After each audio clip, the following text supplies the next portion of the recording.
Hello everyone, welcome to my channel Psycho Study. I am Nishu Rawal and in this channel you will get the informative and comprehensive videos of psychology honor courses of IGNOU and I hope that you will like the content. So before jumping to the video, don't forget to subscribe to my channel and hit the bell icon. Hello everyone, welcome back to my channel. तो इस video हम BPCC 110 की unit 9 के second part को start करेंगे. हमारा chapter है application of social psychology to consumer behaviour, जिसके फर्स्ट पार्ट में हम लोगों ने पढ़ा था कि कंज्यूमर बिहेवियर क्या है. ठीक है, कंज्यूमर क्या होता है, कंज्यूमर बिहेवियर क्या है, कितने टाइप्स के कंज्यूमर्स होते हैं, क्या कैटेगरीज है कंज्यूमर्स की, ये सब हमने कंप्लीट कर लिया था. अब हम पढ़ेंगे कि कंज्यूमर बिहेवियर मॉडल्स के बारे में पढ़ेंगे और ये एग्जाम में काफ़ी ज़्यादा चांसेस हैं कि ये कंज्यूमर बिहेवियर मॉडल्स आपसे पूछा जा सकता है क्योंकि इसमें थियरीज और मॉडल्स के बारे में पूछा गया. तो स्टार्ट करते हैं consumer behaviour models. Consumer behaviour models हम डिफरेंट थियोरेटिकल मॉडल्स को हम लोग कंसीडर करेंगे कि किस तरीके से थियोरेटिकल मॉडल्स के थ्रू हम लोग समझ सकते हैं कि कंज्यूमर बिहेवियर क्या होता है, किस तरीके से हम लोग प्रिडिक्ट करते हैं कि कोई पर्सन क्यों कोई चीज़ परचेज़ करता है या फिर कंज्यूमर्स क्यों कोई प्रोडक्ट या कोई सर्विस नहीं खरीदते हैं, नहीं परचेज़ करते हैं या फिर उसमें इन्वेस्ट नहीं करते हैं. इन चीज़ों को हम लोग समझेंगे through different frameworks.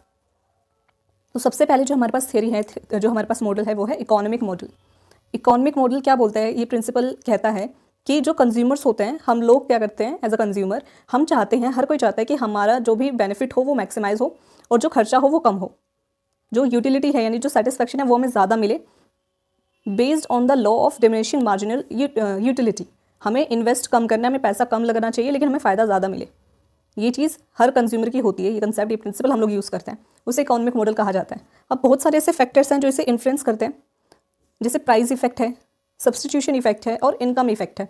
Price effect क्या कहता है कि अगर आपके पास जो प्रोडक्ट्स आप खरीदने जा रहे हैं उन सब प्रोडक्ट्स का, ठीक है, प्राइस कम है काफ़ी, तो आपके चांसेस हैं कि आप उससे ज़्यादा खरीदोगे, आप ज़्यादा प्रोडक्ट्स खरीदोगे. कि आप किसी मॉल में गए हैं या फिर कहीं पर खरीदारी करने गए हैं, वहाँ पे आपने देखा कि सारा सामान क्या काफ़ी सस्ता मिल रहा है ना, तो आप क्या करेंगे, ज़्यादातर सामान खरीद लेंगे, प्रोडक्ट्स आप ज़्यादा परचेज करेंगे, तो सेल्स इंक्रीज़ हो जाएंगी, प्रोडक्ट्स ज़्यादा बिकेंगे क्योंकि प्राइस कम है ना. और वहीं पर क्या हो जाता है कि अगर प्राइस बहुत ज़्यादा है, दाम बहुत ज़्यादा है चीज़ों के, तो आप कम सामान खरीदोगे. ये डेली लाइफ में हम लोग करते हैं कि अगर प्राइस बहुत कम होते हैं चीज़ों के तो हम ज़्यादा खरीद लेते हैं कि अच्छा अभी तो कम है, क्या पता फ्यूचर में ज़्यादा इनकी प्राइस हो जाए तो अभी खरीद लेते हैं, सस्ते में मिल रहा है, तो हम लोग प्रोडक्ट ज़्यादा खरीदते हैं. तो ये प्राइस इफेक्ट है कि प्राइस की वजह से भी प्रोडक्ट्स ज़्यादा या फिर कम खरीदे जाते हैं उसके बेसिस पर भी. फिर है सब्स्टिट्यूशन इफेक्ट. सब्स्टिट्यूशन इफेक्ट बोलता है कि अगर आपके पास कोई एक ओरिजिनल प्रोडक्ट है और उसकी कॉपीज़ अवेलेबल हैं चीप प्राइस पर, तो आप जो उनकी कॉपीज़ हैं वो ज़्यादा बिकती हैं क्योंकि उसका सब्स्टिट्यूट है हमारे पास. अगर आपके पास कोई जो महंगे ब्रांड्स होते हैं उनकी वॉच या फिर कपड़े, ठीक है, जो ज़ारा, H&M, ये सब के ब्रांडेड कपड़े हो गए या फिर ऐसे पर्स हो गए, तो क्या होता है कि वो हर कोई नहीं खरीद सकता लेकिन उसकी कॉपीज़, ठीक है, उसके डुप्लीकेट्स, वो सब मार्केट में अवेलेबल होते हैं, तो वो उसका सब्स्टिट्यूशन हो गए. तो हम लोग क्या करते हैं, जो जब चीपर रेट पर, सस्ते दामों पर सब्स्टिट्यूट्स, सेम दिखने वाले कपड़े, सेम टैग लगा हुए कपड़े या फिर ब्रांडेड जो ओरिजिनल ब्रांड के ना होते हुए दूसरे जो कपड़े हो गए, उनके ड्यूप्स हो गए, डुप्लीकेट्स हो गए, वो जब अवेलेबल होते हैं, उनका सब्स्टिट्यूट अवेलेबल होता है, तो ओरिजिनल वाले प्रोडक्ट को लोग कम खरीदते हैं. ओरिजिनल जो प्रोडक्ट होगा वो बहुत महंगा होता है ना, एज़ कम्पेयर टू सब्स्टिट्यूट उसके. तो जो उसके सब्स्टिट्यूट्स होते हैं, जो दूसरे चीपर ऑप्शंस होते हैं, उसकी प्रोडक्ट तो उसकी तो सेल्स जो है ज़्यादा इंक्रीज़ हो जाती है और जो ओरिजिनल प्रोडक्ट होता है वो कम बिकता है क्योंकि उसकी कॉपीज़ मार्केट में बहुत ज़्यादा अवेलेबल है. फिर आ जाता है इनकम इफेक्ट. इनकम इफेक्ट बोलता है अगर लोगों की इनकम ही कम है, कि अगर एक एरिया में जो लोकल एरिया हो गया या फिर गांव वाला एरिया हो गया, वहाँ पर लोगों की इनकम इतनी ज़्यादा नहीं है, तो इस वजह से भी वो प्रोडक्ट्स कम खरीदते हैं. प्रोडक्ट्स की खरीदने की क्वांटिटी उनकी कम हो जाती है कि हर किसी के घर में कार नहीं मिलेगी, हर किसी के घर में सारी ही सुविधाएं नहीं मिलेंगी क्योंकि उनकी इनकम इतनी नहीं है. तो जब इनकम कम होती है, हाइयर इनकम होती है, तो प्रोडक्ट्स ज़्यादा खरीदे जाते हैं. अगर इनकम कम होती है तो प्रोडक्ट्स कम खरीदे जाते हैं. तो ये बेसिस हमें बताया गया है कि हमको कम पैसे में ज़्यादा सेटिस्फेक्शन चाहिए होता है, तो हम या तो सब्स्टिट्यूट ढूंढते हैं या देखते हैं प्राइस का इफेक्ट क्या है, या फिर हम देखते हैं हमारी इनकम कितनी, उस हिसाब से हम प्रोडक्ट्स खरीदते हैं. तो इस वजह से हम लोग क्या है, बहुत पैसों के हिसाब से इकोनॉमिक होकर के फिर हम खरीदारी करते हैं, फिर हम प्रोडक्ट्स को खरीदते हैं, फिर नहीं खरीदते हैं. तो ये था इकोनॉमिक मॉडल. अब इसकी शॉर्टकमिंग क्या है, ये काफ़ी प्रैक्टिकल मॉडल है. यहाँ पे क्या हुआ है कि इन लोगों ने सिर्फ प्रैक्टिकल चीज़ों पे ज़्यादा फोकस करा है कि हम लोग दिमाग लगा करके, ठीक है, और सिर्फ प्रैक्टिकल होकर के कि कितना पैसा है, कितने सब्स्टिट्यूट्स अवेलेबल हैं, सिर्फ इसी पे हमारा ध्यान रह जाता है. लेकिन जो साइकोलॉजिकल फैक्टर्स हैं, जैसे हमारी नीड्स, हमारी प्रायोरिटीज़, हमारे इंटरेस्ट्स, कि अगर किसी का इंटरेस्ट है उसे कोई स्किल सीखनी है, ठीक है, और वो थोड़ी महंगी है, एक्सपेंसिव है, और वहाँ पे उसकी इनकम भी कम हो, उसके बहुत सारे सब्स्टिट्यूट्स अवेलेबल हों, लेकिन वो सब्स्टिट्यूट्स की क्वालिटी इतनी अच्छी नहीं है और उससे हायर क्वालिटी चाहिए मुझे अगर, ठीक है, कोई स्किल सीखनी है, तो मैं क्या करूँगी, मैं वहाँ पे प्राइस नहीं देखूँगी, मैं वहाँ पे मेरी क्या इनकम है वो नहीं देखूँगी, मुझे पता है यार मुझे ये स्किल सीखनी है, मेरा इंटरेस्ट है, तो मुझे ये सीख लेनी चाहिए. तो ये जो साइकोलॉजिकल फैक्टर है इसको इकोनॉमिक मॉडल में कंसीडर नहीं करा गया, तो ये क्या हो गई इसकी शॉर्टकमिंग्स. तो ये था इकोनॉमिक मॉडल। सेकंड जो मॉडल हमारा आ जाता है वो है psychodynamic model of consumer behaviour. अब साइकोडायनेमिक से आपको फ्रॉइड की याद आई होगी, ठीक है। तो साइकोडायनेमिक मॉडल जो कि फ्रॉइड ने दिया था, तो अकॉर्डिंग टू फ्रॉइड ये जो थ्योरी है ये सजेस्ट करती है कि जो हमारा अनकॉन्शियस माइंड होता है वो हमें इन्फ्लुएंस करता है कि हमें प्रोडक्ट्स खरीदने हैं या फिर नहीं खरीदने। ये जो डिसीजन होता है ये हमारा अनकॉन्शियस माइंड लेता है according to psychodynamic model. Unconscious influence कैसे होता है कि हमारी जो हिडन नीड्स होती हैं, जो हमें खुद को नहीं पता होती, हमारी डिज़ायर्स, हमारी वांट्स, हमारे फियर्स, हमारा एप्रीहेंशन, ठीक है, ये सब किसको अफेक्ट करते हैं? हमारी डिमांड्स को, हमारी नीड को, ठीक है, कि हमें कोई प्रोडक्ट मतलब हमारे बाइंग डिसीजन को अफेक्ट करते हैं, इन्फ्लुएंस करते हैं हमारी अनकॉन्शियस नीड्स एंड डिज़ायर्स, जो हमें खुद को नहीं पता, ठीक है, वो अनकॉन्शियस में जो हमारी है डीप डाउन, तो ये सब इन्फ्लुएंस करती है। कुछ हमारे instincts drive decision, instincts drive decision की जैसे ईड, ईगो, सुपर ईगो के बारे में हमने साइकोडायनेमिक मॉडल में पढ़ा था, अगर आपको याद हो तो ईड क्या थी कि जो बस जो सामने दिख रहा है आपको अच्छा लग रहा है खरीद लो, जो करना है कर लो, वो मोरल साइड नहीं होती है। तो जो हमारी ईड होती है जिसको इंस्टिंक्ट हमारी कहा जा रहा है कि अगर आपको भूख लगी है, आपको प्यास लगी है, तो आप जो है पानी या खाना लोगे, आपको कहीं ना कहीं से वो चाहिए, चाहे आपके पास कम पैसा हो, आपके पास ऑप्शन हो कि भाई आपको या तो ट्रैवल करके जाना पड़ेगा पैदल या फिर आपको अभी खाना खाना पड़ेगा। तो जो आपके इंस्टिंक्ट आपको बता रहे हैं आप उस हिसाब से डिसीजन लोगे, आप प्रोडक्ट खरीदोगे, खाना खरीदोगे फिर नहीं खरीदोगे। और इसके बीच में पुश और पुल चलता रहता है कि हमारा ब्रेन हमें कुछ, हमारा कॉन्शियसनेस हमारी कुछ और कह रही होती है हमें, और हमारी इंस्टिंक्ट यानी हमारा अनकॉन्शियस माइंड कुछ और कह रहा होता है, वो पुश और पुल चलता रहता है हमारा। फिर रिएक्शन टू मार्केटिंग स्टिमुलाई। अब according to this psychodynamic model, जैसे फ्रॉइड ने पर्सनालिटीज़ के बारे में भी बताया था, ठीक है, तो जो हमारी पर्सनालिटीज़ होती है वो अनकॉन्शियस पे डिपेंड करती है according to Sigmund Freud, according to psychodynamic model. तो हमारी हर किसी की पर्सनालिटी अलग अलग होती है, हम किस तरीके से रिएक्ट कर रहे हैं सिचुएशन को लेकर के, किस तरीके से प्रोडक्ट को लेकर के जो है रिएक्ट कर रहे हैं। कोई बहुत जल्दी चीज़ें खरीद लेते हैं, तो ज़्यादा सोचते समझते नहीं है। कुछ लोग अगर उन्हें कुछ बहुत ज़रूरत का सामान भी खरीदना है उसके लिए भी वो 10 दिन लगा देंगे सोचने में कि ये भी लेना चाहिए नहीं लेना चाहिए। तो हर किसी की जो इंस्टिंक्ट है, किसी की जो ट्रेड्स हैं, पर्सनैलिटी है, वो डिफर करती है एक दूसरे से। तो हमारी पर्सनैलिटीज़ भी रोल प्ले करती हैं डिसीजन लेने में कि हमें कोई प्रोडक्ट खरीदना है या फिर नहीं खरीदना है।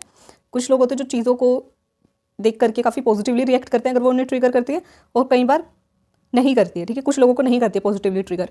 तो वो हमारी पर्सनैलिटीज़ पे भी डिपेंड करता है कि अगर जैसे यहाँ पे एग्जाम्पल जो समझाया गया है कि अगर आप कोई परफ्यूम आप खरीदने जाते हो और कोई ऐसा परफ्यूम है जो महंगा है, बट वो परफ्यूम क्या है, आपको किसी और पर्सन की, आपकी मदर की या फिर आपके जो चाइल्डहुड की आपको मेमोरी दे रही है, ठीक है, आपको उसकी स्मेल ऐसी लग रही है कि आप अपने बचपन में चले गए हैं, या फिर आपको कोई ऐसा पर्सन याद आ रहा है जो आपको बहुत ज़्यादा अच्छा लगता था तो उस परफ्यूम की स्मेल से, तो आप क्या है वो आपको अपने बचपन में ले जाएगा, ठीक है, वो अनकॉन्शियसली आपके दिमाग में आ रहा है। आप सोच समझ करके अपने कॉन्शियस ब्रेन को यूज़ नहीं कर रहे हो, वहाँ पर कॉन्शियस माइंड को यूज़ नहीं कर रहे हो, आपका अनकॉन्शियस से वो फीलिंग आ रही है आपको, वो जो मेमोरी आपकी बाहर आई है। तो वहाँ पर क्या हुआ, आप उस प्रोडक्ट को खरीद सकते हैं। You are more likely to buy that perfume because वो आपको आपकी अनकॉन्शियसनेस को ट्रिगर कर रहा है, आपको हैप्पी मेमोरी आपकी याद दिला रहा है। तो यहाँ पर अनकॉन्शियसनेस की वजह से आपने किसी परफ्यूम को या फिर किसी ऐसे प्रोडक्ट को खरीदा कि आप जा रहे हैं, आपने कोई साड़ी देखी और वो साड़ी देख करके आपको लग रहा है कि अच्छा ऐसी सेम साड़ी मेरी ग्रैंड मदर पहना करती थी, या फिर ऐसे सेम जो प्रोडक्ट है वो मेरे ग्रैंडफादर यूज़ करा करते थे, तो आपने वो खरीद लिया क्योंकि वो आपके चाइल्डहुड को आपको याद करा रहा है। तो वहाँ पर साइकोडायनेमिक मॉडल का हमने यूज़ करा उस बिहेवियर को समझने के लिए कि वो प्रोडक्ट उस इंसान ने क्यों खरीदा। अब यहाँ पर इस मॉडल के भी काफ़ी ज़्यादा क्रिटिसाइज को करा गया था क्योंकि जो अनकॉन्शियसनेस जो है, ठीक है, जो अनकॉन्शियस प्रोसेस है उसको आप साइंटिफिकली प्रूव नहीं कर सकते, अभी तक तो प्रूव नहीं हुई है साइंटिफिकली उसका कोई एम्फेसिस। इस वजह से इसको क्रिटिसाइज करा गया था कि ये साइंटिफिकली इतनी सही नहीं है, अप्रोप्रिएट नहीं है, और सिर्फ अनकॉन्शियसनेस जो है रोल प्ले नहीं करती है, दूसरे भी फैक्टर्स होते हैं। जैसे इकोनॉमिक में बोला गया था कि इन्होंने साइकोलॉजिकल फैक्टर्स को कंसीडर नहीं करा है, सिर्फ प्रैक्टिकल होकर के सारे डिसीजन हम लोग नहीं लेते हैं। वैसे ही जो ये साइकोडायनेमिक मॉडल है इसका भी क्रिटिसाइज इस वजह से करा गया था क्योंकि इन्होंने अनकॉन्शियसनेस पे ही सारा जो है कंसिडर, सिर्फ अनकॉन्शियसनेस को करा, जो दूसरे फैक्टर्स हैं कि हमारी कॉग्निशन भी रोल प्ले करती है या फिर हमने जो लर्न करा है वो भी चीज़ रोल प्ले करती है, उस सबको कंसिडर नहीं करा। तो इसका क्रिटिसिज्म था। अब चलते हैं हम अपने थर्ड मॉडल पे, which is behaviourist model of consumer behaviour. Third is behaviourist model of consumer behaviour. Behaviourist से आपको जो है ऑपरेंट कंडीशनिंग, क्लासिकल कंडीशनिंग, ये सब याद आई होंगी। तो वही चीज़ हमें यहाँ पे अप्लाई करनी है कि यहाँ पे बताया गया है अकॉर्डिंग टू दिस मॉडल, जो हम चीज़ें परचेज करते हैं, जो हमारा बाइंग डिसीजन होता है, वो डिपेंड करता है हमारी क्या कंडीशनिंग हुई है, हमने बचपन से अब तक क्या चीज़ें सीखी हैं, क्या एसोसिएशंस हमारे ब्रेन में बनी हैं, क्या चीज़ें हमने लर्न करी है दूसरों को देख करके, उसके बेसिस पर हम लोग क्या है डिसीजंस लेते हैं। जैसे conditions, experiences, we make product choices based on past experience. हम पास्ट एक्सपीरियंस में जो भी हमने चीज़ें लर्न करी हैं उसके बेसिस पर हम लोग जो है डिसीजन लेते हैं कि लेट्स सपोज कि आपने कोई प्रोडक्ट खरीदा था, कोई फ्रिज या फिर कोई आपने वॉशिंग मशीन खरीदी थी किसी एक पर्टिकुलर ब्रांड की, ओके, और वो बहुत ही ख़राब उसका आपके साथ एक्सपीरियंस रहा, ठीक है, वो आते ही ख़राब होनी स्टार्ट हो गई, आपको उस ब्रांड से अपनी जो भी चीज़ें खरीदी थी वो बहुत बेकार निकली, सर्विसेज बहुत ख़राब थी। तो अब क्या करेंगे, आप नेक्स्ट टाइम दोबारा से उस ब्रांड की चीज़ें अवॉइड करेंगे, क्योंकि आपके पास्ट के एक्सपीरियंसेस बहुत बुरे रहे हैं, तो वो चीज़ आपने लर्न करी है एक बार अपनी गलती से, तो आप दोबारा से ऐसे कोई गैजेट्स उस पर्टिकुलर ब्रांड से नहीं खरीदेंगे। तो उसे कंडीशनिंग कहा गया है कि आपने ये चीज़ लर्न करी, तो वो बिहेवियरिस्टिक मॉडल में आ गया। अब हमने बिहेवियरिस्टिक में क्लासिकल एंड ऑपरेंट कंडीशनिंग के बारे में पढ़ा था। अगर आपको याद आ रहा हो कि क्लासिकल कंडीशनिंग क्या होता है, ऑपरेंट कंडीशनिंग क्या होता है, तो आप कमेंट सेक्शन में लिख सकते हैं अगर आपको याद है इसके बारे में। अगर नहीं याद आ रहा है तो आपको पहले वो समझना पड़ेगा। फर्स्ट ईयर में हमने ये सब पढ़ा था लर्निंग वाले चैप्टर में, तो जिसको नहीं समझ में आ रहा है आपको वो देखना पड़ेगा पहले। अपने बेसिक्स आपको क्लियर करने पड़ेंगे। तो क्लासिकल कंडीशनिंग, ऑपरेंट कंडीशनिंग में क्या होता है, our buying behaviour is influenced by conditioning process. कि कंडीशनिंग जब होती है, हम जब एसोसिएशंस बनाते हैं, फिर कुछ कॉन्सिक्वेंसेस देखते हैं, उसके बेसिस पर हम लोग डिसीजंस लेते हैं कि अगर आपने कोई ऐसा खाना खाया जिसको खाने के बाद आपको वॉमिटिंग हो गई या फिर आपको फूड पॉइजनिंग हो गई, तो अब आपके दिमाग में वो एसोसिएशन बन जाती है, अच्छा मैंने ये खाना खाया था ना, इस वजह से मुझे ये पसंद नहीं है, इसकी वजह से मुझे ये नेगेटिव कॉन्सिक्वेंसेस फेस करने पड़े, तो अब मैं ये दोबारा नहीं खाऊंगा। तो आप उस खाने को, उस फूड आइटम को आप अवॉइड करते हैं। या फिर किसी एक रेस्टोरेंट में जाकर के आपने कुछ खाना खाया तो वहाँ से आपको फूड पॉइजनिंग हो गई, तो अब आपके दिमाग में बन गया इस ब्रांड का या फिर इस रेस्टोरेंट में खाना अच्छा नहीं मिलता, तो अब तो मैं दोबारा कभी इस रेस्टोरेंट में नहीं जाऊँगा। तो वो आपने एसोसिएशन बनाई, ठीक है, एक तो एसोसिएशन बनाई कि ये पर्टिकुलर फूड और इसके साथ क्या है, मुझे कुछ नेगेटिव मिला, ठीक है, तो वो कॉन्सिक्वेंसेस आपको नेगेटिव मिले, इस वजह से आप उसको अवॉइड करोगे और आपने उसकी एसोसिएशन कर दी। तो यहाँ पे क्लासिकल कंडीशनिंग, ऑपरेंट कंडीशनिंग दोनों अप्लाई हो गया। तो इसके बेसिस पर भी हम अवॉइड करते हैं कुछ सर्विसेज या फिर कुछ प्रोडक्ट को परचेज़ करना, किसी आइटम को परचेज़ करना। अब है कुछ एक्सटर्नल फैक्टर्स भी होते हैं जिसकी वजह से हम लोग प्रोडक्ट को बाय करते हैं, जैसे प्रोडक्ट के फीचर्स, उसकी अवेलेबिलिटी, हमारी नीड और हमारी spending ability influence our choices. For example कि कोई एनवायरमेंटल एक्टिविस्ट है, वो ऑर्गेनिक कॉस्मेटिक्स को परचेज़ करेगा जो कि, और या फिर उन प्रोडक्ट्स को परचेज़ करेगा जो एनिमल्स पे टेस्टेड नहीं हुए हैं। क्योंकि वो एनवायरमेंटल एक्टिविस्ट है, तो उसने अपने दिमाग में बना रखा है कि अच्छा मुझे ऐसे प्रोडक्ट्स खरीदने हैं जिनसे कि किसी जानवर को या फिर किसी एनवायरमेंट को हार्म ना हुआ हो। फॉर एग्जाम्पल ले सकते हैं कि प्रोडक्ट का फीचर, लेट्स सपोज कि आपको कोई एनिमल है या फिर कोई रेप्टाइल है जो बिल्कुल नहीं पसंद, कि जैसे किसी को स्नेक्स से बहुत ज़्यादा डर लगता है, तो आपके सामने कोई ऐसा प्रोडक्ट है जो दिखने में स्नेक जैसा है, ठीक है, तो आप उसको परचेज़ नहीं करोगे क्योंकि आपने एसोसिएशन बना दिया। या फिर जैसे मार्केट में बहुत सारे ऐसे केक्स या फिर खाने के ऐसे प्रोडक्ट्स होते हैं जो एनिमल्स की शेप में बने हुए होते हैं, ठीक है, लिजार्ड की शेप में अगर आपको कुकीज़ दी जाएँ खाने के लिए, तो जो भी पर्सन को लिजार्ड या फिर स्नेक से इन सबसे डर लगता है, वो पर्सन उसे नहीं परचेज़ करेगा। क्यों? क्योंकि वो उन्होंने एसोसिएशन बना दिया कि ये भी ऐसा ही होगा प्रोडक्ट, ये भी गंदा ही होगा, ये अच्छा नहीं लग रहा है। तो प्रोडक्ट्स के जो फीचर्स होते हैं या फिर हमारी जो नीड्स होती है उसके बेसिस पर भी हम लोग प्रोडक्ट को बाय करते हैं, फिर नहीं करते हैं। पैटर्न्स इन कंज्यूमर परचेज, अब ये वाला जो मॉडल है ये हमें पैटर्न बताता है कि अच्छा पहले क्या एसोसिएशन बनाई गई थी, क्या चीज़ लर्न करी गई थी जिसकी वजह से आज ये रिस्पॉन्स निकल करके आ रहा है कि कोई क्यों इस प्रोडक्ट को नहीं खरीद रहा है, फिर कोई क्यों खरीद रहा है। तो वो हमें बेसिकली सभी मॉडल से हमें पैटर्न ही समझ में आता है। तो यहाँ से भी हमें पैटर्न, और क्यों लोग किसी ब्रांड से बहुत ज़्यादा लॉयल होता है, क्योंकि उन्होंने कोई परचेज करी थी ऐसी जिसकी वजह से उन्हें बहुत बेनिफिट हुआ या फिर वो उनका बहुत अच्छा रहा है एक्सपीरियंस उसके साथ, तो वो बार बार उस प्रोडक्ट को खरीदते हैं। क्यों? क्योंकि उनकी लर्निंग ऐसी हुई है, उनके पास एक्सपीरियंसेस ऐसे रहे हैं, उनको पॉजिटिव कॉन्सिक्वेंसेस मिलते रहे हैं, इस वजह से वो ब्रांड को लेकर के लॉयल है। अब इस मॉडल की क्या लिमिटेशन है, the model doesn't consider cognitive influence that can affect purchase decision, कि हम सिर्फ पास्ट के एक्सपीरियंस पे ही हमेशा ज़िंदगी भर जो है नहीं रहते हैं, हम अपने ब्रेन का, अपने थॉट्स का, अपनी थिंकिंग का भी यूज़ करते हैं, अपनी मेमोरी का यूज़ करते हैं, ठीक है, अपने लॉजिकल ब्रेन का भी यूज़ करते हैं। वो चीज़ को इन्होंने कंसीडर नहीं करा। इन्होंने बोला है पास्ट में जो आपके एक्सपीरियंसेस रहते हैं उसके बेसिस पर आप आज डिसीजन ले रहे हो, लेकिन वो जो पास्ट का एक्सपीरियंसेस जो हमारे रहे हैं वहाँ पे जो हमने डिसीजन लिया है वो भी तो अपनी कॉग्निशन की वजह से लिया है ना। और ऐसा तो नहीं है कि पास्ट में आपके साथ कुछ बुरा हुआ था किसी प्रोडक्ट के साथ तो ज़िंदगी भर आप कभी नहीं लोगे, कि आपने कभी कोई ऐसी चीज़ खाई थी कि कोई प्रोडक्ट आपने ऐसा कोई वेजिटेबल या फिर कोई ऐसा फूड ऐसा खा लिया था जिसकी वजह से आपको फूड पॉइजनिंग हो गई। तो हर बार ऐसा नहीं होता कि ज़िंदगी भर आप कभी उस फूड आइटम को नहीं खाओगे। अगर बहुत मजबूरी रहती है, कुछ भी खाने के लिए नहीं है, उस टाइम पर तो आप खाओगे ही, है ना। तो क्यों? क्योंकि आपने अपनी कॉग्निशन वहाँ पे वो रोल प्ले करती है। या फिर एक ब्रांड के साथ या किसी एक प्रोडक्ट के साथ कि आपने कोई शैम्पू ऐसा यूज़ करा था जो अच्छा नहीं रहा आपके लिए, अब ज़िंदगी भर ये तो नहीं होगा कि आप कभी शैम्पू यूज़ नहीं करेंगे, आप यूज़ करेंगे, दूसरे ब्रांड का यूज़ कर सकते हैं, फिर हो सकता है इन फ्यूचर मजबूरी में आपको कभी वही प्रोडक्ट दोबारा से यूज़ करना पड़ जाए। तो हमारी जो कॉग्निशन होती है वो भी रोल प्ले करती है, तो उन्होंने उसे कंसीडर नहीं करा है। और वही जो लिमिटेशन है वो हमारी नेक्स्ट मॉडल में आ जाएगी। नेक्स्ट जो हमारा मॉडल आ जाता है वो है cognitive model of consumer behaviour. तो हमने अब तक 3 मॉडल अपने कंप्लीट कर लिए हैं। इकोनॉमिक मॉडल की लिमिटेशन थी कि उन्होंने बहुत ज़्यादा प्रैक्टिकल अपने कंज्यूमर बिहेवियर को बता दिया था और साइकोलॉजिकल फैक्टर्स को कंसीडर नहीं करा था, कि साइकोलॉजी भी कुछ रोल प्ले करती है, हमारी इंटरेस्ट, हमारी नीड्स रोल प्ले करती हैं।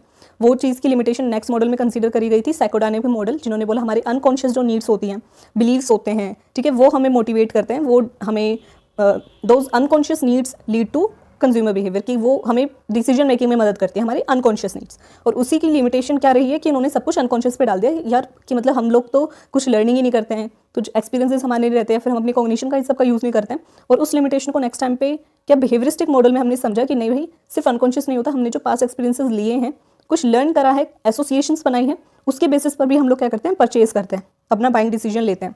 और बिहेवियरिस्टिक मॉडल की लिमिटेशन क्या रही है कि इन्होंने कॉग्निशन को थिंकिंग को कंसीडर नहीं करा। और फोर्थ हमारी जो मॉडल आ जाता है cognitive model of consumer behaviour, वो हम लोग अभी कंटिन्यू करेंगे। अब आ जाता है cognitive model of consumer behaviour. Cognitive model के अंदर भी हमारे पास दो मॉडल आ जाते हैं, analytical model and prescriptive models. और एनालिटिकल मॉडल के अंदर हमारे पास जो थियरी है वो है थियरी ऑफ बायर बिहेवियर। अब कॉग्निटिव वर्ड यूज़ हो रहा है तो हम एनालिसिस करते हैं, ठीक है, अपने ब्रेन का यूज़ करते हैं और कुछ रीजनिंग करते हैं, उसके बाद हम लोग जो है अपना डिसीजन लेते हैं कि परचेज करना है या फिर नहीं करना है। तो एनालिटिकल मॉडल में है थियरी ऑफ बायर बिहेवियर। यहाँ पे बताया गया कि एक ट्रायड होता है, ट्रायड मीन्स की तीन चीज़ें हैं, सोशल फैक्टर होते हैं हमारे, साइकोलॉजिकल फैक्टर होते हैं, मार्केटिंग इन्फ्लुएंस। ये तीनों चीज़ें कंबाइन होती हैं, ठीक है, फिर जाकर के हम लोग कंज्यूमर कोई भी होता है वो अपनी चॉइसेस बनाता है। फॉर एग्जाम्पल कि अगर किसी कोई पर्सन है, ठीक है, कोई मेल है, अब उसको घर से प्रेशर आ रहा है, फिर उसकी वाइफ उसको प्रेशर डाल रही है कि उसको न्यू आईफोन चाहिए, ठीक है, या फिर उसके बच्चे उसको प्रेशराइज कर रहे हैं कि उन्हें कहीं बाहर किसी अच्छी जगह पे घूमने जाना है या फिर कोई बढ़िया प्रोडक्ट उन्हें चाहिए। अब वो क्या है, सोशली उनको फैक्टर जो है इन्फ्लुएंस करा जा रहा है, या फिर उसके फ्रेंड्स उसे इन्फ्लुएंस कर रहे हैं कि भाई हम सबके पास तो आईफोन है, तेरे पास नहीं है। तो ये सोशल प्रेशर हो गया।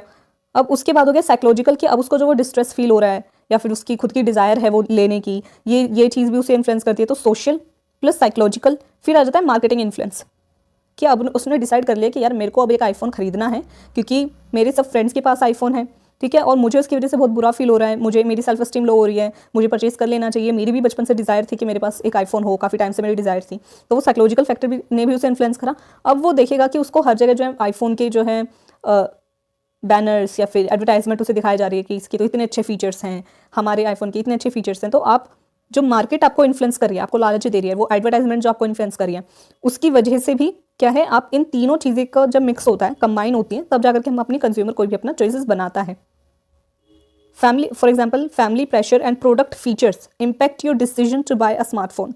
कि फैमिली से आपको प्रेशर आ रहा था या फिर आपके फ्रेंड्स से आपको प्रेशर आ रहा था, वो आपको जो है आपको सोशली डिज़ायरेबल बनना था या फिर किसी भी रीज़न से आपने क्या करा, एक स्मार्टफोन खरीदा क्योंकि आपको मार्केट से भी काफ़ी इन्फ्लुएंस दिख रहा था कि सब लोगों के पास है, एडवर्टाइजमेंट इतनी ज़्यादा इसकी हो रही है, हर यूट्यूबर या फिर हर इन्फ्लुएंसर्स के बारे में बात करें। तो जो मार्केट ने आपको इन्फ्लुएंस करा, जो मार्केटिंग ने आपको इन्फ्लुएंस करी, तीनों चीज़ें मिलकर के फिर आपने डिसाइड करा एक प्रोडक्ट को खरीदना। तो ये एनालिटिकल मॉडल इसमें कहा गया, एनालिटिकल मॉडल में आ गई बात।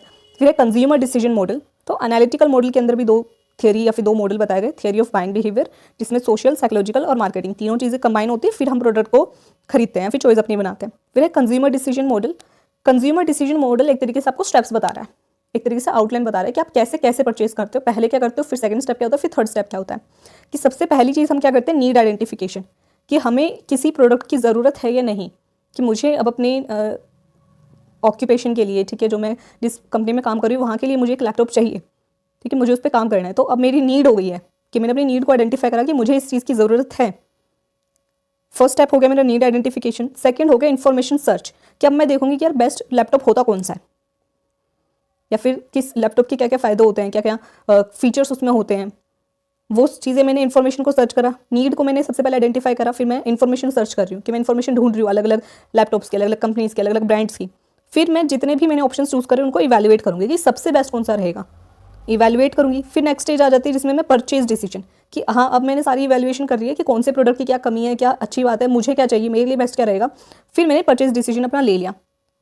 फिर है post purchase reflection. Post purchase reflection हो गया कि खरीद लिया है हमने, देखिए पोस्ट माने बाद में, तो मैंने परचेज कर लिया है, अब मैं देख रही हूँ कि क्या जो मैंने प्रोडक्ट खरीदा है वो अच्छा रहा है या बेकार रहा है, वो चीज़ हम डिसाइड करते हैं। एंड डिवेस्टमेंट, डिवेस्टमेंट की भाई हम देखेंगे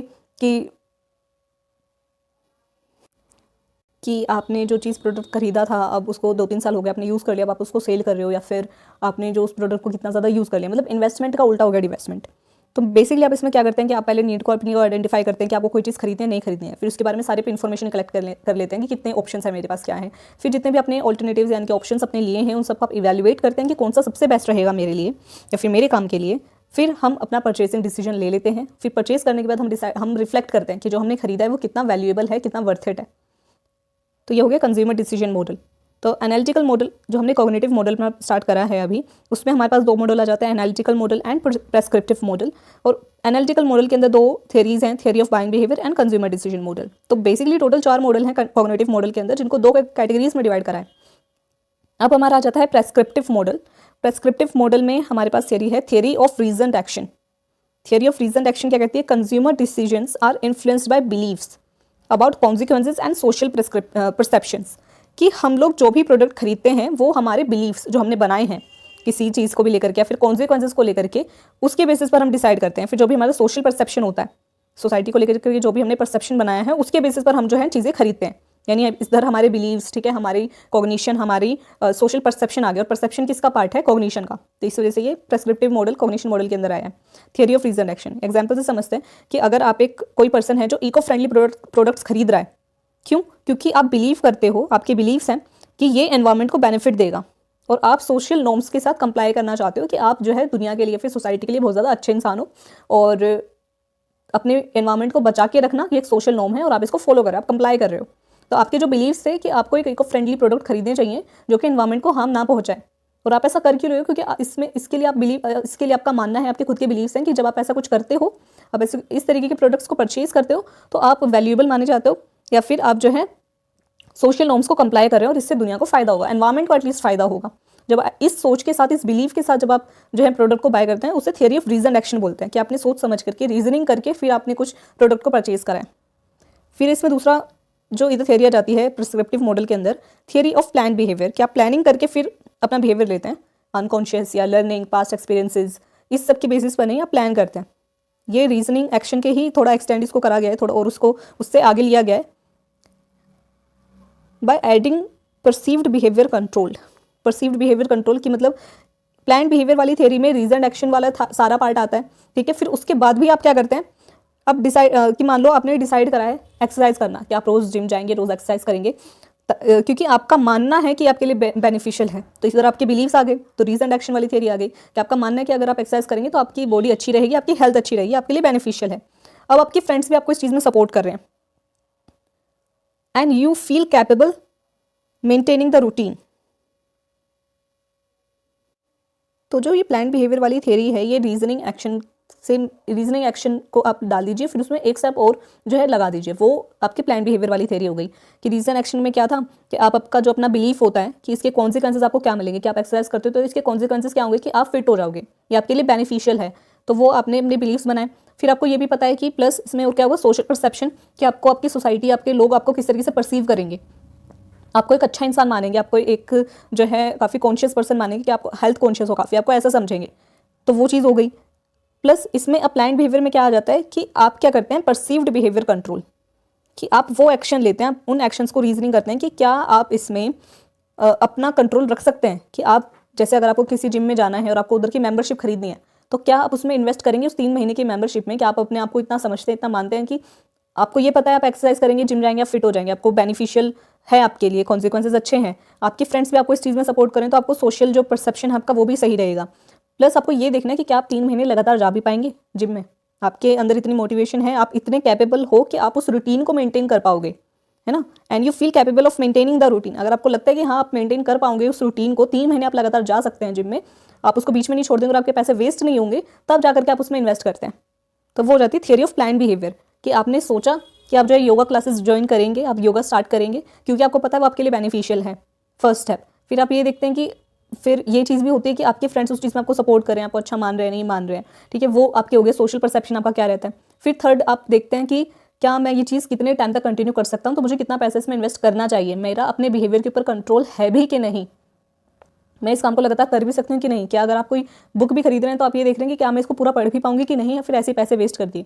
अगर मैं कोई कपड़े ले रही हूँ, ठीक है, कोई कपड़े मैंने खरीदने हैं, तो मुझे ये पता है कपड़े में पहनूंगी, मैं अच्छी दिखूंगी, मुझे कॉम्प्लीमेंट्स मिलेंगे, तो वो मेरे लिए बेनिफिट हो गया, कॉन्सिक्वेंसेस अच्छे हैं। फिर मुझे जो है मेरे फ्रेंड्स या फिर मेरी फैमिली या फिर मुझे अच्छा फील होगा सोसाइटी में कि मैंने काफ़ी अच्छे या फिर ब्रांडेड कपड़े पहने, वो सोशल परसेप्शन में आ गया। फिर थर्ड चीज़, अगर प्लान बिहेवियर में हम लोग जाते हैं तो हम लोग ये देखेंगे कि क्या मैं इन क्लोथ्स को कभी फ्यूचर में कितनी बार पहन सकती हूँ, मैं इसे पहन भी पाऊंगी, इन कपड़ों को पहन के मैं कंफर्टेबल भी फील करूंगी या फिर नहीं करूंगी इस ड्रेस को लेकर के।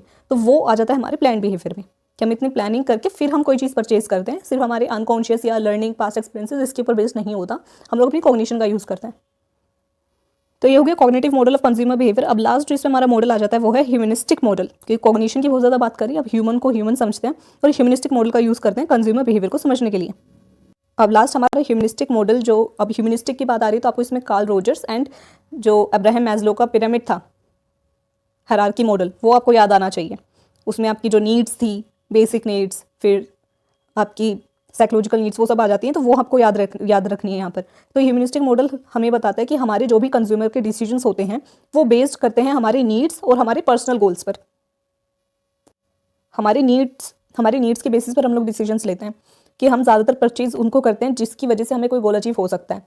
कि मैंने कोई गिटार परचेज़ करा है, फिर कुछ भी ऐसा प्रोडक्ट परचेज़ करा है क्योंकि मुझे वो स्किल अचीव करनी है, मेरा पर्सनल गोल है उस स्किल को अचीव करना, इस वजह से मैं गिटार खरीद रही हूँ। या मैं कोई बुक खरीद रही हूँ, फिर किसी कोर्स में इन्वेस्ट कर रही हूँ क्योंकि मुझे वो स्किल जो है सीखनी है, नई स्किल। तो मेरा पर्सनल गोल को अचीव करने के लिए मैं किसी चीज़ में परचेज़ कर रही हूँ या फिर कहीं पर इन्वेस्ट कर रही हूँ अपने पैसे को। फिर इसमें है इंट्रोस्पेक्टिव रीजनिंग, कि हमारी लाइफ का पर्सनल गोल क्या है, हमारा उस पर फोकस होता है कि मुझे ग्रोथ चाहिए अपनी लाइफ में, मुझे मेरा पर्सनल लाइफ का जो मेरा गोल है उसको मुझे अचीव करना है। ये हम सब चीज़ें सोच समझ करके कि मैंने डिसाइड करा है कि मुझे अगर लाइफ में हेल्दी रहना है और मुझे पर्सनल ग्रोथ चाहिए, मुझे हेल्दी रहना तो मैं एक हेल्दी लाइफस्टाइल में इन्वेस्ट कर रही हूँ कि मैं बाहर का खाना नहीं खा रही हूँ। तो जितने भी फास्ट फूड की सेल्स थी वो सब मैंने नहीं ली, ठीक है, जितने भी प्रोडक्ट्स थे फास्ट फूड वाले या फिर ऐसे जो भी पैकेज्ड हैं वो सब मैं नहीं खा रही हूँ। क्यों मैं उन्हें अवॉइड कर रही हूँ, क्यों उनको नहीं खरीद रही हूँ, क्योंकि मुझे एक हेल्दी लाइफस्टाइल चाहिए, वो मेरा पर्सनल गोल है, ठीक है, मेरी पर्सनल ग्रोथ के लिए, मेरे हेल्दी लाइफस्टाइल के लिए। तो ये इंट्रोस्पेक्टिव रीजनिंग की वजह से भी हम लोग जो कंज्यूमिंग करते हैं फिर नहीं करते हैं। फिर मैस्लो की हायरार्की ऑफ नीड्स हमने पढ़ी थी कि बेसिक नीड्स होती है और हायर ऑर्डर नीड्स होती है। बेसिक नीड्स में क्या आ जाता है, साइकोलॉजिकल नीड्स जो हमारी है, जो हमारी फिजियोलॉजिकल नीड्स है, भूख लगना, प्यास लगना, ठीक है, ये सब हमारी फिजियोलॉजिकल नीड्स है, स्लीप, फिर सेफ्टी एंड सिक्योरिटी, ये सब बेसिक नीड्स में आ जाती हैं। तो अगर कोई ऐसा पर्सन है जो रोज़ कमाता है और रोज़ खाता है, ठीक है, अगर वो एक दिन भी अपने काम पर नहीं गया, जो डेली वेजर्स होते हैं, डेली वेज अर्नर्स होते हैं, वो रोज़ काम करते हैं, उन्हें एक दिन का पर डे उन्हें मिलता है, फिर उस पर डिपेंड करता है वो शाम को खाना खाएंगे नहीं खाएंगे। तो जो ऐसा पर्सन है उसके लिए गिटार खरीदना कोई उसकी प्रायोरिटी नहीं होगी, उसके लिए उसकी बेसिक नीड्स प्रेफर करती है। वो उसकी प्रायोरिटीज़ हैं कि वो फूड को ज़्यादा प्रायोरिटाइज करेगा एज़ कम्पेयर टू हिज और हर हॉबीज़, कि उसको रोज़ जो है गिटार या फिर इंग्लिश स्पीकिंग, ये सब उसकी स्किल्स या फिर ये सब उसकी, वो अपनी हॉबीज़ को नहीं प्रेफर करेगा, ठीक है, उसकी प्रायोरिटीज़ हॉबीज़ नहीं है कि उसको क्या चीज़ उसको जो अच्छा लगता है वो करेगा। उसको पहली प्रायोरिटी है कि भाई उसे खाना चाहिए रोज़ दिन का, इस वजह से वो काम कर रहा है, तो वो फूड में इन्वेस्ट करेगा, ना कि स्किल्स को अचीव करने में या फिर हॉबीज़ को अचीव करने में। तो बेसिक नीड्स इस तरीके से इन्फ्लुएंस करती है हमारे कंज्यूमर डिसीजंस को। फिर आ जाती है हायर ऑर्डर नीड्स। अब हायर ऑर्डर नीड्स में आ जाती है हमारी love and belongingness, esteem, self esteem आ जाती है हमारी, और सेल्फ एक्चुअलाइजेशन वो लास्ट में आता है। तो हायर ऑर्डर नीड्स क्या है कि आप गिटार खरीद रहे हैं, ठीक है, अब गिटार आपकी बेसिक नीड नहीं है कि आप गिटार नहीं यूज़ करेंगे तो आपकी लाइफ में कुछ खत्म नहीं हो जाएगा। अगर आपको बहुत टाइम तक पानी या खाना ना मिले तो हो सकता है आपकी लाइफ खत्म हो जाए, बट गिटार के बिना कुछ नहीं हो सकता, ऐसा कुछ नहीं है। तो गिटार क्या है, आपकी हायर ऑर्डर नीड्स में आ जाता है कि आपको अच्छा फील होता है, आपको आपकी सेल्फ एस्टीम जो है आपकी बनी रहती है, आप सेल्फ एक्चुअलाइजेशन पे जाते हैं कि आपने वो कुछ अचीव करा है अपनी लाइफ में। तो गिटार हो गया आपकी हायर ऑर्डर नीड्स। अब गिटार आप क्यों खरीद रहे हैं, क्योंकि आपकी हॉबी, आपका पैशन है कि आप उस स्किल को अचीव करें, वो आपका गोल आपने बनाया है, तो इस वजह से आप गिटार खरीद रहे हैं या फिर कुछ और नई हॉबी में इन्वेस्ट कर रहे हैं। अब ये जितनी भी हमने थियरीज पढ़ी हैं, इकोनॉमिक मॉडल हमने पढ़ा, साइकोडायनेमिक मॉडल पढ़ा, बिहेवियरिस्टिक पढ़ा, फिर हमने कॉग्निटिव मॉडल पढ़ा और लास्ट हमने क्या पढ़ा, ह्यूमनिस्टिक मॉडल। तो ये जितने भी मॉडल्स हैं ये हमें इंसाइट देते हैं कि हम हमेशा सिर्फ एक तरीके से तो नहीं चलेंगे, है ना। हमने जितनी भी ये थियरीज पढ़ी हैं ये काफ़ी ज़्यादा इन्फ्लुएंशियल थियरीज हैं, इन्फ्लुएंशियल मॉडल्स हैं। आपको थर्ड ईयर में भी यही सब पढ़ना है, फर्स्ट ईयर में भी हमने यही पढ़ा था, और ज़्यादातर जगह पे यही चीज़ें अप्लाई होती हैं क्योंकि इतने इंडिविजुअल डिफरेंसेस हैं। आप एक थियरी हर इंसान पे नहीं लगा सकते, या फिर हर सिचुएशन पे, कि किसी एक इंसान पे आप लगा भी दे रहे हैं लेकिन हर सिचुएशन पे नहीं लगा सकते, क्योंकि हम बहुत सारी चीज़ें सिर्फ अपनी बेसिक नीड्स या फिर ह्यूमनिस्टिक मॉडल को अगर हम अप्लाई कर सकते हैं कि भाई मैंने गिटार क्यों खरीदा है, स्किल को अचीव करने के लिए, मेरा गोल था।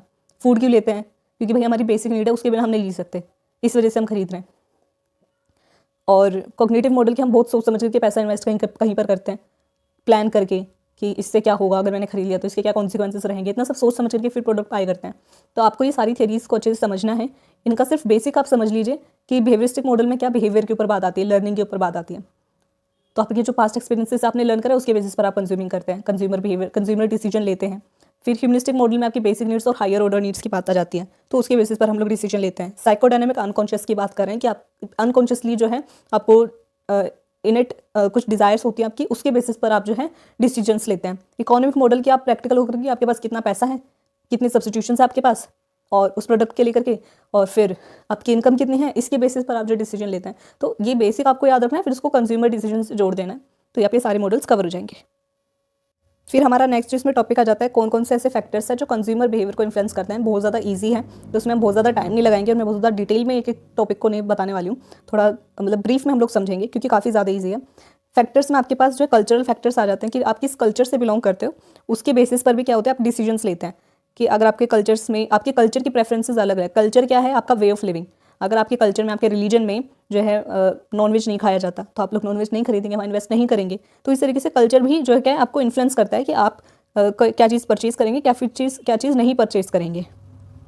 फिर आ जाते हैं आपके सोशल फैक्टर्स। सोशल फैक्टर्स में आपकी फैमिली, फ्रेंड्स, आपके रेफरेंस ग्रुप, किसको आप अपना आइडियल मानते हैं, मॉडल मानते हैं, किसको आप ज़्यादा देखते हैं, कौन आपको ज़्यादा इन्फ्लुएंशियल लगता है, उसके बेसिस पर भी आप डिसीजंस लेते हैं कि आपके फ्रेंड्स हैं, सब ने जो है कोई एक पर्टिकुलर प्रोडक्ट जो है खरीदा या फिर कहीं पर किसी स्किल में इन्वेस्ट करा है, ठीक है, तो आप भी उसमें इन्वेस्ट कर रहे हैं। क्यों? क्योंकि आपके फ्रेंड्स वैसा कर रहे हैं। तो ग्रुप का जो इन्फ्लुएंस होता है, हमने जो रेफरेंस ग्रुप बनाया है, हमारी फैमिली हमें अगर इन्फ्लुएंस कर रही है कहीं पर जाने के लिए, घूमने के लिए, तो आप भी उधर इन्वेस्ट कर रहे हैं।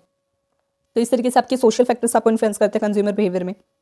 फिर थर्ड आ जाता है आपका पर्सनल फैक्टर। पर्सनल फैक्टर का मतलब हो जाता है यहाँ पे इंडिविजुअल डिफरेंसेस की इधर बात हो रही है कि आपकी एज, कि अगर कोई इन्फेंट है, कोई 2 महीने का या 3 महीने का बच्चा है या फिर कोई पैदा हुआ बच्चा है, उसके लिए आप डायपर्स खरीदते हैं, फिर जैसे जैसे बड़े होते जाते हैं आपको उसकी ज़रूरत नहीं रहती है ना। तो वो एज अप्रोप्रिएट जो भी हमारी नीड्स है उसकी वजह से हम खरीदते हैं। तो एज की वजह से, हमारे जेंडर की वजह से, ऑक्यूपेशन की वजह से, कि अगर कोई फोटोग्राफर है तो वो कैमरे से रिलेटेड जितनी भी महंगी चीज़ें या फिर जितनी भी ज़रूरत की चीज़ें होंगी वो खरीदेंगे। लेकिन अगर कोई टीचर है, ठीक है, उसको फोटोग्राफी का कोई शौक नहीं, उसका कोई ऑक्यूपेशन नहीं है, तो वो इतनी महंगी चीज़ें नहीं खरीदेगा, है ना। तो ऑक्यूपेशन के ऊपर भी डिपेंड करता है। हमारे पर्सनल फैक्टर्स आ जाते हैं, हमारी इकोनॉमिक सिचुएशन पर आ जाता है कि हमारे पास हमारी इनकम लेवल कितना है, उसके बेसिस पर हम जो है प्रोडक्ट खरीदते हैं कि हमें कितना महंगा कितना सस्ता खरीदना है। हमारी लाइफस्टाइल प्रेफरेंसेस क्या है कि मैं एक हेल्दी लाइफस्टाइल को प्रेफर करती हूँ, तो मैं जो है फास्ट फूड ज़्यादा नहीं खाऊंगी, तो मैं वहाँ पे इन्वेस्ट नहीं करूँगी। तो वो हमारी पर्सनल प्रेफरेंसेस के ऊपर भी हम लोग डिसाइड करते हैं। हमारी पर्सनैलिटी ट्रेट्स जो हैं वो हमें इन्फ्लुएंस करते हैं, गाइड करते हैं कि हमें कोई चीज़ खरीदनी है या फिर नहीं खरीदनी है। तो इस तरीके से हमारी जो पर्सनल फैक्टर्स हैं यानी इंडिविजुअल कैरेक्टरिस्टिक्स, वो हमारे बाइक डिसीजन को इफेक्ट करते हैं। फिर फोर्थ आ जाता है इसमें साइकोलॉजिकल फैक्टर्स। साइकोलॉजिकल फैक्टर्स यानी जो ट्रांजिएंट फैक्टर्स होते हैं वो हमारे कंज्यूमर बिहेवियर को, चॉइसेस को इन्फ्लुएंस करते हैं। फॉर एग्जांपल कि आपने डिसाइड करा था घर से जाते हुए कि भाई मुझे ये 4 चीज़ें खरीदनी है, मेरी लिस्ट में ये 4 प्रोडक्ट्स हैं जो मुझे खरीदने हैं, इससे ज़्यादा मुझे नहीं खरीदना। फिर जैसे आप मार्केट में जाते हैं, आपने देखा कि भाई कोई अलग ही प्रोडक्ट है जो आपकी लिस्ट में नहीं था, लेकिन उस पर बहुत ज़्यादा सेल, आपको 80% 85% सेल उधर दिख रही है, 90% सेल आपको दिख रही है, तो आपके अंदर थोड़ा सा लालच जागेगा। आपको लगेगा कि यार अभी इतना सही सेल मिल रही है, हो सकता है दोबारा मुझे ये प्रोडक्ट ना मिले। बेशक वो प्रोडक्ट आपके घर में रखा हुआ हो, लेकिन आपको पता है दोबारा भी तो खरीदना पड़ेगा, लेकिन अभी जो है मैं इसे खरीद लेती हूँ या खरीद लेता हूँ, क्योंकि बाद में हो सकता है कि मुझे इतना सस्ता ना मिले। तो वो जो सेल थी उसने आपके अंदर एक ड्राइव क्रिएट करी, साइकोलॉजिकल आपको ड्राइव क्रिएट करी, और आपने उस प्रोडक्ट को खरीद लिया। अब जैसे वो सेल खत्म हो गई, अगर वहाँ पे सेल ना होती तो आप उस प्रोडक्ट को नहीं खरीदते, आपने जो 4 लिस्ट में आपके प्रोडक्ट्स आप उसे ही खरीदते। तो इस तरीके के जो ट्रांजिएंट फैक्टर्स होते हैं कि सेल्स हो गई, डिस्काउंट हो गया, है ना, और आपकी अटेंशन किसी ने ज़्यादा ग्रैब कर ली किसी प्रोडक्ट ने, कि अगर आप कहीं सेल में या फिर कहीं रोड पे जा रहे हैं और कोई एक सेल्समैन है जो बहुत ज़्यादा चिल्ला चिल्ला करके, या फिर जैसे होता है कि स्कूल्स के टाइम पर जब स्कूल की छुट्टी होती है ना, ऑफ टाइम पर क्या होता है कि जो भी फेरी वाले होते हैं वो लोग इतना चिल्ला चिल्ला करके आपको बता रहे होते हैं, कॉटन कैंडी वाले या फिर ये सब, कि आपकी अटेंशन उधर जाती है। तो अगर किसी प्रोडक्ट ने आपकी अटेंशन ले ली इतनी ज़्यादा और आप उसको, आपके दिमाग में वो घूमता जा रहा है प्रोडक्ट, या फिर आपने कहीं पर अपने फ़ोन स्क्रॉल करते हुए, स्क्रीन स्क्रॉल करते हुए आपने किसी प्रोडक्ट के बारे में बहुत ज़्यादा देख लिया, तो आपकी अटेंशन उस प्रोडक्ट पे जा रही है, तो इसकी वजह से भी आप उसे खरीद लेते हैं। तो हमारी मोटिवेशन, हमारा परसेप्शन, बिलीव्स एंड एटीट्यूड्स, ये जो साइकोलॉजिकल फैक्टर होते हैं जो हमने पढ़े, ये सब भी काफ़ी ज़्यादा हमें इन्फ्लुएंस करते हैं किसी प्रोडक्ट को खरीदने में। वैसे एग्जाम के पॉइंट ऑफ व्यू से स्टार्टिंग के जो हमने 4 फैक्टर्स पढ़े हैं वही ज़्यादा इंपॉर्टेंट है, आपको और ज़्यादा लिखने की ज़रूरत नहीं है। बट आपको अगर कुछ और फैक्टर्स दिमाग में आते हैं और आप उन्हें किसी कैटेगरी में नहीं डाल पा रहे हैं, तो आप ये ऐसे इस तरीके से अदर फैक्टर्स लिख करके आप उन सारे फैक्टर्स को डाल सकते हैं कि आपकी जो इकोनॉमिक और सोशल सिचुएशंस होती हैं। जियोग्राफिकल फैक्टर हो गया, जियोग्राफिकल फैक्टर जैसे कि अगर आप किसी एरिया में रहते हैं जहाँ पानी बहुत कम मिलता है, ठीक है, आपको साफ़ पानी बहुत मुश्किल से मिलता है, तो और आपको अभी दिख रहा है कि हाँ भाई कोई प्रोडक्ट, कोई ऐसी नई मार्केट खुली है आपके एरिया में जो पानी आपको जो है सस्ते दामों पे दिला रही है ना, वो सरकार ने कोई नई पॉलिसी निकाली जिसकी वजह से आपको थोड़ा सस्ते में पानी मिले, तो आप उधर इन्वेस्ट करोगे ज़्यादा से ज़्यादा, क्योंकि आपके जोग्राफिकल एरिया में उस चीज़ की काफ़ी ज़्यादा कमी है या फिर आपको उसकी ज़रूरत बहुत ज़्यादा है। तो वो रीज़न हो गया। फिर हो जाता है पॉलिटिकल एंड लीगल फोर्सेस आपको ज़्यादा इन्फ्लुएंस करते हैं। जो मार्केटिंग कैंपेन्स होते हैं, प्रोडक्शन हाउसेज होते हैं, वो इतनी ज़्यादा एडवर्टाइजमेंट्स आपको दिखाते हैं इतनी अच्छी तरीके से उस प्रोडक्ट को, बिल्कुल कि अगर आपने एक नहीं खरीदा तो पता नहीं आपकी लाइफ से क्या चला जाएगा, इस तरीके से उसको प्रेजेंट करते हैं, फ्रेम करते हैं कि आपको उसे खरीदने का मन होता है। तो ये कुछ फैक्टर्स होते हैं। एमरजेंसीज़ के टाइम पर, कि अगर कोई नेचुरल डिजास्टर या क्लाइमेटीज़ कहीं पर होती है, तो उस सिचुएशन पे सबके लिए प्रोडक्ट्स या ब्रांड इतने ज़्यादा मैटर नहीं करते हैं कि नहीं हम तो बहुत हाई क्वालिटी ब्रांड का ही प्रोडक्ट खरीदेंगे या खाने के लिए। उस टाइम पर आपकी जो बेसिक नीड्स होती हैं वो इतनी ज़्यादा ज़रूरी आपके लिए हो जाती है कि आपको बस खाना मिल जाए कहीं से, वही सबसे ज़्यादा ज़रूरी है। तो एमरजेंसीज़ के टाइम पर जो है फूड बहुत ज़्यादा बिकता है, ठीक है। फूड और पानी, इन सब की जो रिक्वायरमेंट होती है, नीड होती है, सप्लाई होती है, बहुत ज़्यादा बढ़ जाती है। जैसे अगर कोविड के टाइम पर जो सैनिटाइजर्स हो गए, मास्क हो गए, इन सब की सेल्स बहुत ज़्यादा बढ़ी थी। क्यों? क्योंकि उसकी ज़रूरत थी उस टाइम पर ज़्यादा, एमरजेंसीज़ के टाइम पर। और जो है ऑक्सीजन के सिलेंडर्स जब बहुत ज़्यादा परचेज करे जा रहे थे उस टाइम पर, और उनकी कमी भी हो गई थी क्योंकि सबको उसकी ज़रूरत थी। तो ये भी डिपेंड करता है कि एमरजेंसीज़ भी डिपेंड करती है, ये भी रोल प्ले करते हैं, इन्फ्लुएंस करती है हमारे प्रोडक्ट को बाय करने के तरीके को, कि हम प्रोडक्ट को कितना परचेज करेंगे, कितना नहीं करेंगे। हमारी जो पर्सनैलिटी होती है और दूसरे फैक्टर्स एक दूसरे से जो है मिक्स होते हैं, एक दूसरे से कंबाइन होते हैं, और फिर जाकर के भी हम लोग क्या है प्रोडक्ट को खरीदते हैं। कि कोई ऐसा पर्सन है जो कि बहुत ही ज़्यादा पैनिक रहता है कि अच्छा अगर मैंने नहीं खरीदा तो कोई और खरीद लेगा, अब अच्छा 2 ही सीट्स अवेलेबल हैं, तो अगर मैंने नहीं ली तो शायद मैं तो हार जाऊँगी, मैं तो पीछे रह जाऊँगी, और कोई मेरी फ्रेंड इस पर्टिकुलर ब्रांड को खरीद लेगी या फिर इस प्रोडक्ट को खरीद लेगी और मैं रह जाऊँगी। तो अगर किसी की ऐसी कोई पैनिक बायर है, ठीक है, इम्पल्सिव बायर है, और उसे दिख रहा है कि भाई 20% या 50% डिस्काउंट है किसी प्रोडक्ट पे, तो वो ज़्यादा जल्दी खरीद लेंगे एज़ कम्पेयर टू दोज जो इतने इंपल्सिव नहीं है। वो शायद और वेट कर सकते हैं, या फिर वो ये देखेंगे कि यार मुझे इसकी ज़रूरत है अभी फ़िलहाल में या फिर नहीं है, वो उसके बेसिस पर डिसाइड कर सकते हैं। तो ऐसे बहुत सारे डिफरेंट फैक्टर्स होते हैं जो हमें इन्फ्लुएंस करते हैं। आपको मेनली जो स्टार्टिंग के 4 फैक्टर्स है वो सब याद रखने हैं, और अगर फिर आपको इसके अलावा कुछ और फैक्टर्स आपको याद आते हैं तो आप अदर फैक्टर्स की हेडिंग डाल के वो अलग से लिख सकते हैं। तो आज की वीडियो में इतना ही। आज हमने कंज्यूमर बिहेवियर मॉडल्स हमने सारे कंप्लीट करे, और फैक्टर्स कौन कौन से हैं जो इन्फ्लुएंस करते हैं कंज्यूमर बिहेवियर को, वो हमने पढ़ा। तो आज की वीडियो में इतना ही। आई होप कि वीडियो आपको अच्छी लगी, सारी चीज़ें, सारे कंसेप्ट्स, टॉपिक्स अच्छे से समझ में आए हो। अगर कुछ क्वेरी रह जाती है, अगर आपको कोई मॉडल अच्छे से नहीं समझ में आ रहा है, तो आप थोड़ा वेट करके दोबारा से उसको रिपीट करके पढ़ो थोड़े टाइम बाद, और फिर उसको 1 से 2 बार दोबारा से रिपीट करने से हमको चीज़ें थोड़ी अच्छी से समझ में आ जाती है। हमें ऐसा दिमाग में इल्यूजन क्रिएट रहता है पहले से कि यार ये तो सुनने में बहुत मुश्किल लग रहा है, तो उसको अवॉइड करने की हम कोशिश करते हैं। तो आप थोड़ा सा शांति से, और ये अपने आप को बोल करके ये काफ़ी ईजी है, आपको अच्छे से आ जाएगा आराम से। ये बोलने के बाद फिर आप जो है दोबारा से चैप्टर को पढ़ सकते हैं, ताकि आपको और अच्छे से समझ में आए। अगर फिर भी कोई क्वेरी रह जाती है, आप कमेंट सेक्शन में लेकर के बता सकते हैं, या फिर टेलीग्राम पर मुझसे पूछ सकते हैं। और इस यूनिट की जो PDF है वो आपको टेलीग्राम से मिलेगी, जब ये यूनिट यूट्यूब पर पूरी कंप्लीट हो जाएगी उसके बाद, लास्ट वीडियो के आने के बाद, जिसमें हम application of social psychology to consumer behaviour को हम पढ़ेंगे। तो आप वहाँ से ले सकते हैं। और वीडियो अच्छी लगी तो प्लीज़ वीडियो को लाइक करना, चैनल को सब्सक्राइब करना, कमेंट सेक्शन में अपना फीडबैक ज़रूर देना, क्योंकि उससे बहुत मोटिवेशन मिलती है। आपको वीडियो अच्छी लगी तो प्लीज़ वीडियो को थम्स अप देना, और ज़्यादा से ज़्यादा अपने फ्रेंड्स के साथ शेयर करना ताकि उनकी भी हेल्प हो सके। और मिलते हैं नेक्स्ट वीडियो में।